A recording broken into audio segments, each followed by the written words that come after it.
And at AEW All In, CM Punk retained the real World's Championship against Samoa Joe, but once again, the biggest story regarding Punk at an AEW event was about what transpired backstage. Punk's physical altercation with Jack Perry has had everyone talking, with Tony Khan briefly referencing it during the media scrum, and we now know more about what happened. As Nick Houseman reports, Punk was waiting in the gorilla position before the show went live for his match against Samoa Joe when Perry entered the area and walked up to him. Punk initiated the verbal exchange between the two, asking Perry if he had something to say, and the conversation quickly escalated, leading to Perry asking Punk to do something about it. This is when Punk shoved Perry. Perry responded by shoving Punk back, and then Punk put him in what's being described as a chokehold. Punk viewed putting Perry in a chokehold as a way to neutralize the situation, as he's a trained fighter and did not want to have to fight Perry, and no punches were thrown, according to this report. In an update, one source told Sean Ross Sapp of Fightful that Jack Perry didn't throw the first punch, implying that punches may have been thrown, but that Perry didn't initiate contact. Sapp said that depending on who you speak to, accounts have said that Punk shoved, pie-faced, or threw a punch, and added that Samoa Joe tried to mediate the situation and prevent others from getting involved. Security escorted CM Punk to his locker room after his match at All In, and Wade Keller of PW Torch adds that in the heat of the moment, Punk threatened to quit AEW over his frustration over what happened. It was also noted that CM Punk is telling people that he hates AEW now due to all the issues he's had, and that both he and Perry were told to leave Wembley at different times to make things easier. That's exactly what happened, and neither man attended the All In after party, which also took place in London, and it's been added that there has been no talks between Punk and Tony Khan. The AEW president addressed the situation during his opening statement on the All In media scrum, admitting that there was an incident requiring an investigation, but said he would not comment further. Brian Alvarez, who attended All In, would later report that there is a belief in AEW that both Punk and Perry are suspended, which would mean that neither could work it all out this weekend. The incident backstage was hardly Punk's only problem in London, as House of Wrestling reports that when the real world champion landed in Heathrow Airport on Sunday morning, nobody was there to greet him. With no car service ready, Punk texted the driver number he'd been given by AEW, but the message bounced back as being an invalid number. After waiting in vain for someone and with no other options, Punk bought a train ticket to find his own way to the hotel, but with this being the morning of the bank holiday weekend, the tube was packed with people traveling. Punk got lost in the tube system, and a few fans who spotted the AEW star helped him figure out where he was going, help that Punk was surely very appreciative to receive. As for why Punk only arrived on Saturday morning, it was because he had taping commitments in Atlanta on Wednesday and wanted to spend Thursday with his wife AJ Lee and their dog Larry. Punk would then head out on Friday before landing on Saturday morning, and Brian Alvarez added that he'd heard this unfortunate situation had happened to Punk as well. So what does this mean for AEW's future? Well, if Eric Bischoff is to be believed, AEW may not have a future if they keep Punk around. On Locked and Loaded, Bischoff questioned who is running AEW and went as far as to call Tony Khan a little dweeb who is in love with CM Punk and letting a talent dictate how the business is run.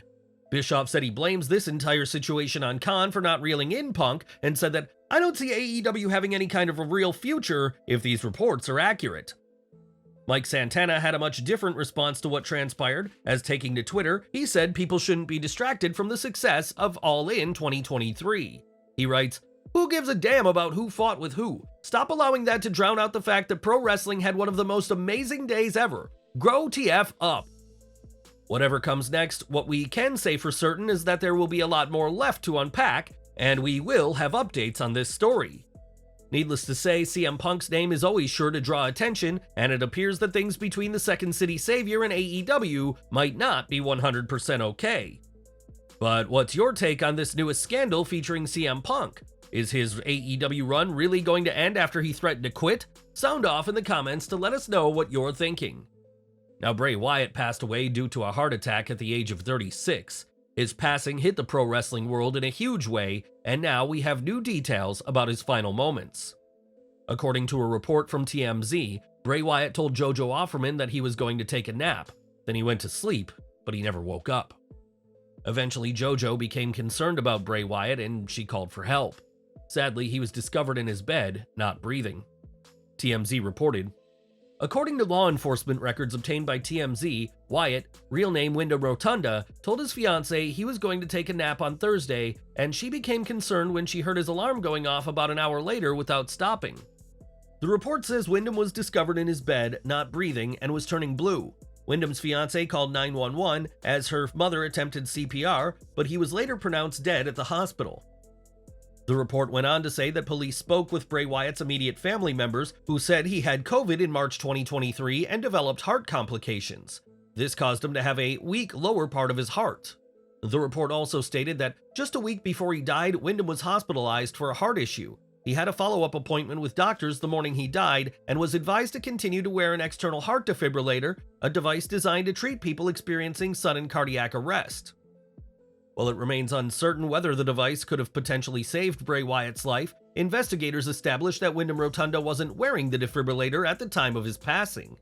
They subsequently discovered it inside of his vehicle, which was parked in the driveway.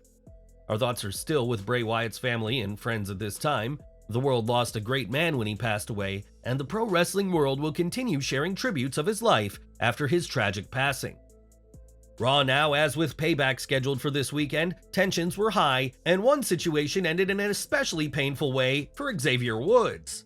On Raw, The New Day faced the Viking Raiders with Drew McIntyre and Matt Riddle on commentary, and things were going smoothly until Kofi Kingston was driven into McIntyre and Riddle.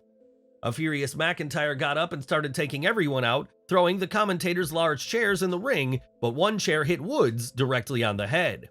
The New Day star was hurt and didn't move after falling for the rest of the match, with McIntyre even checking up on him, and backstage, Kofi said that Woods was still being checked up on and was hurt, but accepted McIntyre's apology. With that said, there was clearly some tension towards the end, and the injury itself appears to be a storyline one to progress Drew and Riddle in the tag team division. The segment wasn't the only thing of note for McIntyre on Raw, as backstage, Riddle was again excited to be working with Drew, who seems to be just about tolerating the original bro. In a segment, Riddle approached McIntyre, who was looking unhappy with the idea of a gear change and wasn't too keen on Riddle's photoshopped images of his own gear on McIntyre's body. When he asked for Riddle to hold on before making such changes, Riddle suggested they could wear matching kilts, catching the former WWE champion off guard, who ended up snorting with laughter. After turning away, McIntyre was able to regain his composure and turned back to Riddle, looking serious once again, but it's clear that Riddle's line resulted in Drew breaking character this week. More from Raw, as this week's show was the first Raw following the death of Bray Wyatt, and emotions were running high through the night. While last week's Smackdown was the official tribute show for the former Universal Champion, that didn't stop people paying tribute on Raw, including World Heavyweight Champion Seth Rollins. After speaking passionately about Bray at a recent WWE live event, Rollins was on Raw, and eagle-eyed fans will have noticed that his World Heavyweight title featured side plates of The Fiend. Rollins also remembered Wyatt by saying "Yowie Wowie" at the start of his promo, and donned a Wyndham armband in tribute of the beloved individual who left us far too soon. Rollins' wife Becky Lynch also donned an armband remembering Wyatt, and after Raw, recalled a talk with Bray during her first reign as SmackDown Women's Champion. Lynch was nervous for her tables match at TLC 2016, as she had no idea how to work with a table in a match, and Wyatt gave her a ton of help after asking her to come with me. Kevin Owens also donned a Wyndham armband emblazoned with Wyatt's real-life first name, and it just goes to show the immense impact that Wyndham Rotunda had on those who knew him best. For over a year, Gunther has prided himself as being an honorable wrestler, claiming the mat is sacred, which made his actions this week very bizarre. On Raw, Gunther went away from his usual demeanor as he used Ludwig Kaiser and Giovanni Vinci to land a cheap shot on Chad Gable in a move completely un-Gunther-like for the Austrian. On one hand, it shows that Gable has rattled Gunther, which adds intrigue to next Monday's IC title match, but on the other hand, Gunther should have maintained his dominant aura throughout this reign. A heel using outside interference is commonplace in wrestling, but Gunther is a different kind of villain, making for a bizarre spot this week when some of Gunther's aura was let out. On Raw, Tommaso Ciampa faced Bronson Reed in a match that didn't really help either man, and with limited time, the match was decent and ended with a weird roll-up win for Ciampa. This damaged Reed a bit, while the Blackheart doesn't gain too much, and don't expect anything of note for Ciampa until Johnny Gargano returns, and we'd suggest WWE moves Ciampa's search for his DIY ally to TV. The crowd in Memphis were ecstatic at Raw when they heard LA Knight's theme play, but were quickly dejected when they realized that this was The Miz dressed up as his rival. In his promo, The Miz reminded everyone why he is one of the best talkers WWE has on its roster, leveling into Knight ahead of their showdown at Payback. While Knight is likely to get the win, The Miz's impression was genuinely funny and a highlight of Raw, and we hope that the former WWE champion has something lined up for him after this weekend's event. At the NWA's 75th anniversary event, Tyrus lost the NWA World Championship to EC3, but the former Brodus Clay and current Fox News correspondent lost far more than that. In the weeks prior to the show, Tyrus had vowed to retire if he lost the match, and while Fox viewers can still see him on their programming, his days in the ring are done. For weeks, Finn Balor and Damian Priest have not been seeing eye to eye, and the issues between them only grew following Priest's Money in the Bank win in London. Despite this, the Judgment Day has been at war with Sami Zayn and Kevin Owens, and this feud will culminate with a huge title match at this weekend's Payback. On Raw, WWE announced that Finn and Priest will challenge for the undisputed WWE Tag Team Championships, and the pair could possibly add even more gold to the Judgment Day. This week's Raw saw Priest face Sami Zayn in the show's opener, and it was thanks to the interference of potential recruit JD McDonough that Priest won the match. It'll be interesting to see if Priest and Balor can put their differences aside at Payback, because if they can, then we could very much be looking at the next undisputed WWE Tag Team Champions. This title match confirms that the feud will end on Saturday, and KO and Sami Zayn could do with fresh challengers if they retain, while the Judgment Day's tension will remain intriguing with or without the gold. At next month's Superstar Spectacle, John Cena will make his return to WWE programming in his first match since losing to Austin Theory at WrestleMania 39. Cena will team up with Seth Rollins to face Imperium's Ludwig Kaiser and Giovanni Vinci at the upcoming event in India, but fans will get to see plenty of Mr. You Can't See Me. As confirmed in a press release, Cena will return to TV this Friday on Smackdown and will be appearing every Friday night until the end of October. While we're sure that Cena will be promoting his upcoming tag team match on this week's show, there's no word on what he has planned for after the Superstar Spectacle. One name interested in working with Cena is Top Dollar, who made that clear when WrestleFeatures asked which superstars fans would like to see Cena have a match with over his next 8 appearances. This isn't the first time Top Dollar has called out Cena, as he released a remix of Cena's My Time Is Now in December 2022, even challenging him to a rap battle. Cena's return will see him work with Make-A-Wish, giving fans associated with the non-profit incredible WWE experiences at all of the events he'll attend, and expect to see plenty of Big Match John starting this Friday. At All In, Saraya made quite the entrance, walking into Wembley alongside her family to Queen's We Will Rock You, and celebrated in the ring with her family after her championship victory. Fans will know that Saraya comes from a wrestling family, with her name actually being the ring name used by her mother for years, but it's only in recent years that her family has been discussed. During the All In post-show media scrum, Saraya stated that prior to 2019's Fighting With My Family, she was instructed to not acknowledge her family, presumably by WWE. She said, "They were never given the opportunity in the past to be showcased. They were never acknowledged, and I wasn't allowed to acknowledge them until the movie came out, and then I was allowed to. Tony didn't even question it. He was like, let's go, yeah. We can have your family." They appreciated it so much. My dad was so emotional. My dad is not a crier. He's very rough around the edges kind of guy. Missing teeth because of all the fighting back in the day. He was crying his eyes out in the ring. It was such a special moment to be around my family. They loved every single second of it. The 2019 film was produced by The Rock's 7 Bucks Productions and tells Saraya's story from her start in wrestling all the way to becoming Divas Champion on the Raw after WrestleMania 30. At the media scrum, Saraya spoke about wanting to do a sequel to Fighting With My Family and also plans to write a book, so we may be hearing a lot more about the Knight family after this prior ban.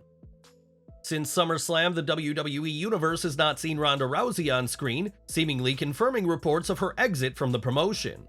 Rousey's final match as a WWE superstar saw her lose the first MMA rules match to Shayna Baszler, a match inspired by their respective UFC runs, but could Rousey soon be returning to the Octagon?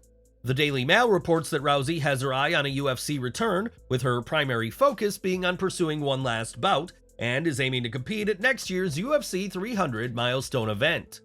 The source also mentioned that Ronda Rousey currently finds herself at a pivotal crossroads in her life and career and is showing a significant interest in picking up more roles in films and TV.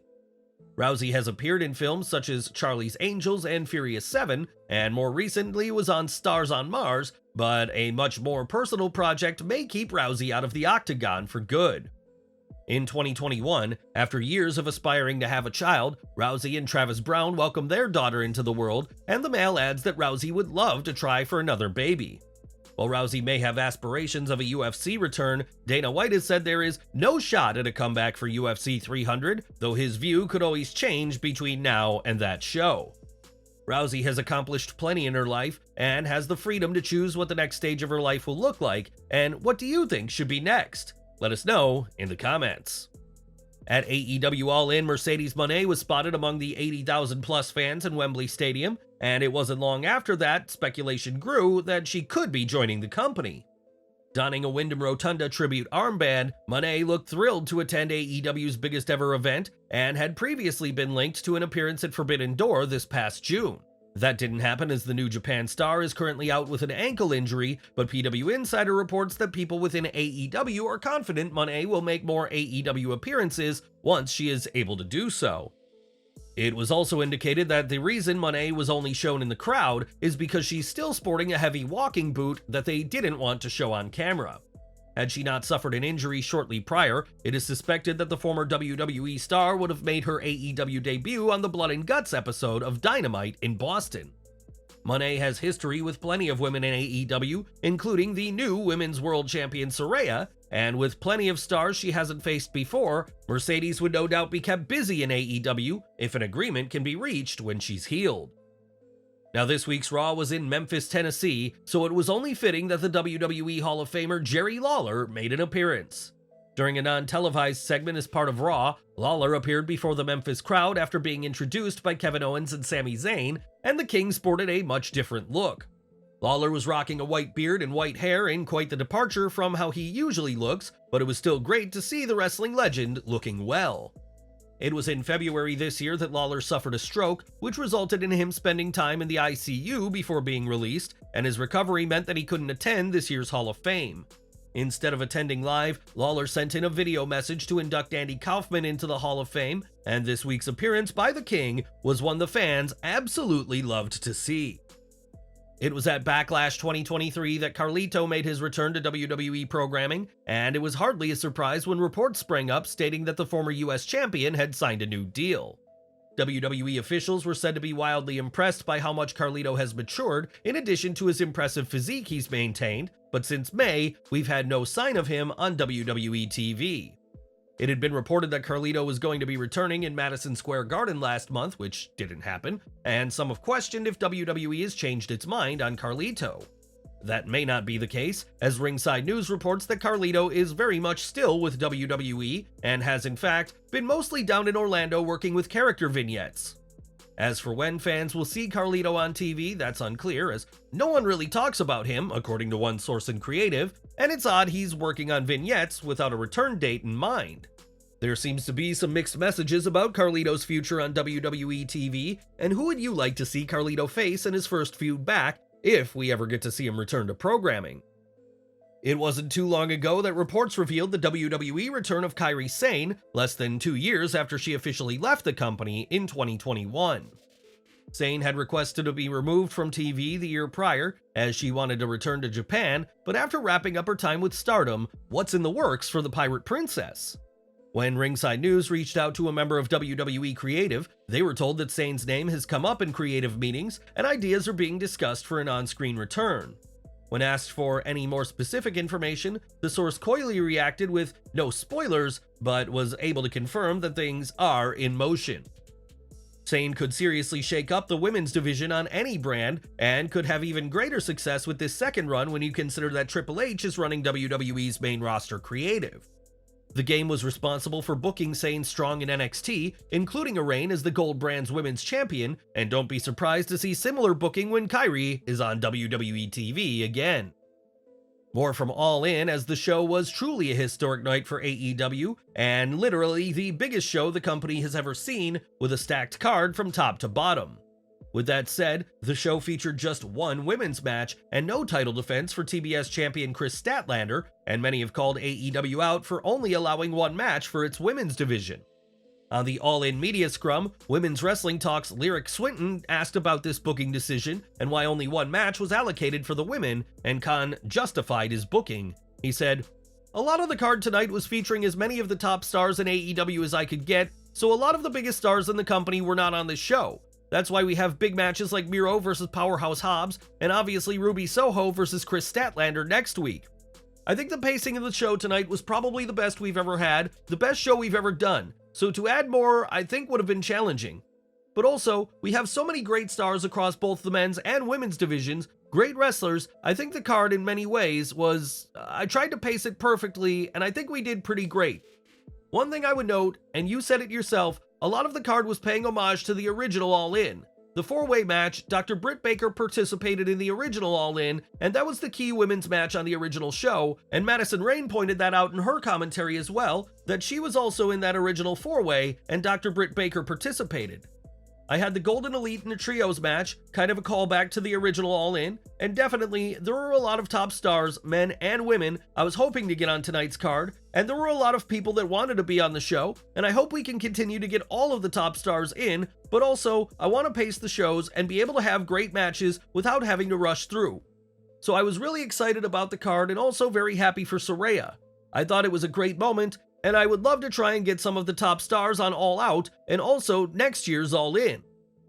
All In will go down in history as one of the most significant wrestling events ever, but should there have been more than one women's match? We'll let you be the judge.